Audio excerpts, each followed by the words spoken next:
I'm very easy to anger, as my head's so big. I think Lewis Carroll said that he just saw this character as just this whole ball of rage and fury.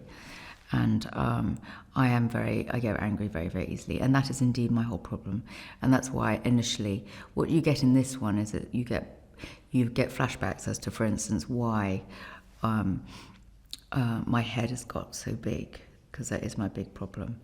And it does come out of the fact that I get angry very easily. I did have great fun playing her. So it was like saying hello to an old friend. And an old friend that you thought, oh, we've got a bit more to do, you know. So it wasn't like, oh, at first I thought, we've got to get, if you do something, I thought, oh, is it just going to be, you know, unpacking something you've already done before and wearing it? But in fact, it has been quite fun, particularly because the script of this one is so good, so it moves things on. And it isn't the same character, it's the character, but 3 years or however long we are in Wonderland, our time, 3 years on.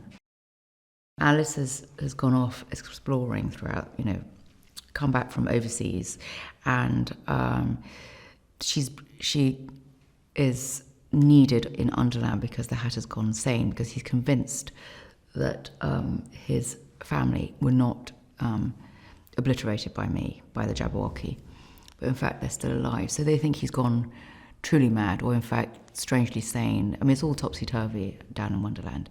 So they get Alice down to they're thinking that she can save the day. It might have seemed little to Moana, or it might have seemed, but to Iracebeth, it was a huge moment. It often happens with bullies anyway, that they're in fact the least secure and the most frightened inside. So she's a sort of archetypal bully, Iracebeth, and you understand and find out why she became what she did. And frankly, at the coronation, you're like, well, of course she's, you know, I mean, they're horrible to her, because they will start laughing at my big head. And no one sticks up for me, not even my mama or dada. You have Mia, and then Anne and the Tweedles, and seeing everybody back. So it's sort of a real strange and sensation. And fun. I mean, Johnny's always exciting to see, because you never know what he's going to come as, really. And he's always got way too much on. I mean, I always think I've got too many props on and too many but I basically always have costume envy with him. But yeah, it's a real gift to have a chance to have a go at a part again, because you never do, usually. You know, you do a part in a film, it's not like doing a play where you can try again each night.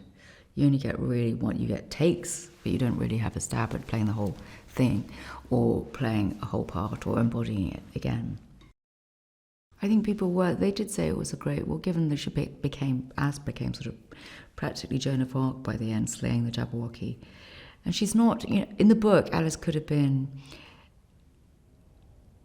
and also if you actually play her as a 10-year-old or an 8-year-old, she can be pretty irritating, because there's this sort of questioning, you know. But the way Mia portrayed her, she wasn't remotely irritating, but just very, very much herself. Somebody who doesn't take any, stands up for what she believes in, and is always questioning. But going through her own journey, but very, very much her own self. In the first one, the Queen was so sort of self-centered, in a way she didn't have any relationships with anyone, possibly because she has been so hurt. She had Stain, but it's a question of, and I felt it was a massive self-defense mechanism. If somebody barks, you know, she doesn't really listen to anyone, she barely looks at anyone, because she's so vulnerable inside. And here you get a chance to see her relationship with the sister. I mean, I think the sister was always the person that she so admired and loved and felt loved by, not the parents. The parents I don't think were particularly good to her at all.